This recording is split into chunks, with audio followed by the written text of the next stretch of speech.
মাটিতে ফেলে বেধড়ক মার, পেটে বুকে এলোপাথারি কিল ঘুষি মারার অভিযোগ। উত্তর চব্বিশ পরগনার পানিহাটি উৎসব চলাকালীন এক যুবককে বেধড়ক মারধরের অভিযোগ ওঠে আরেক দল যুবকের বিরুদ্ধে। এবার মৃত্যু হল ঘোলার বাসিন্দা আক্রান্ত তন্ময় সরকারের। নিহতের পরিবারের তরফে দায়ের করা খুনের অভিযোগের ভিত্তিতে 4 যুবককে গ্রেপ্তার করেছে খড়দা থানা। যেহেতু আমার দাদাকে বাইরে একা পেয়েছে, অন্ধকার একটা গলিতে নিয়ে গিয়ে আমার দাদাকে প্রথমে গালে প্রচণ্ড মেরেছে, মেরে নিচে ফেলে 10-12 জন মিলে পেটে বুকে লাথি মেরেছে। আরজি করে নিয়ে থেকে ওকে অপারেশন করে, বলছে ওর খুব কন্ডিশন খুবই ক্রিটিক্যাল। যেদিনকে অপারেশন করেছে তার পরের দিনকে সকালবেলায় আমার দাদা ডেড হয়ে গেছে। আমরা বিচার চাই এটার।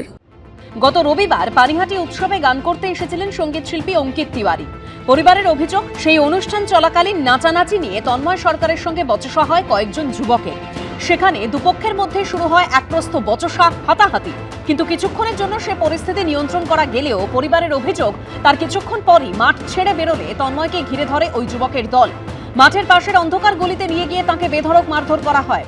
দাদাকে তারা বলে যে শোন, তোর সাথে কথা আছে, সেই বলে তাকে পিছনে গলিতে ডেকে নিয়ে যায় একটি, আর সেইখানে তাকে খুব মারে।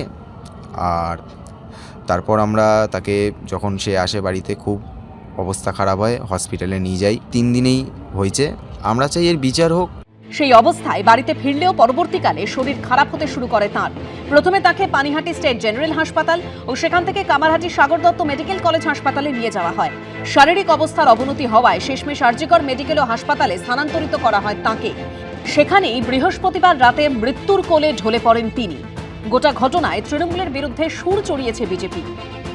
পানিহাটি উৎসবটা বেসিক্যালি মদমাতালের আখড়া হয়ে গেছে। প্রতি বছরই ওখানে মারপিট ঝামেলা হয়।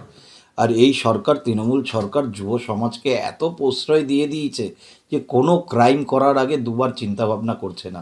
অ্যাডমিনিস্ট্রেশন বলুন, গভর্নমেন্ট বলুন, কিছু যদি স্ট্রিক্ট অ্যাকশন না নেয় তাহলে তো যুব সমাজের মন বাড়বেই। আর এই যে মৃত্যুটা হলো, খুবই দুঃখজনক, মর্মান্তিক ঘটনা। মেলা কমিটি কি করে এর দায় এড়িয়ে যাবে? এখানেই হাতাহাতি হয়েছিল, পুলিশ সঙ্গে সঙ্গে তাদেরকে বিরত করে এবং তারপর যে যার চলে যায়। এখানে কোনো রকম আমাদের মেলাতে কোনো ঘটনা ঘটেনি। একেবারে সমস্ত মেলাতে সিসিটিভি কভার করা আছে। বাইরে কোথাও কোনো ঘটনা ঘটে থাকলে, কোনো মারপিট বা কোনো দাঙ্গা হলে সেটার দায়িত্ব আমরা, সে ব্যাপারে আমার কোনো অভিজ্ঞতা নেই কি হয়েছে বাইরে কি। সব মিলিয়ে এখন যুবক মৃত্যু ঘিরে চাপানোতর চলছে। সমীরণ পালের রিপোর্ট, এবিপি আনন্দ, উত্তর চব্বিশ পরগনা।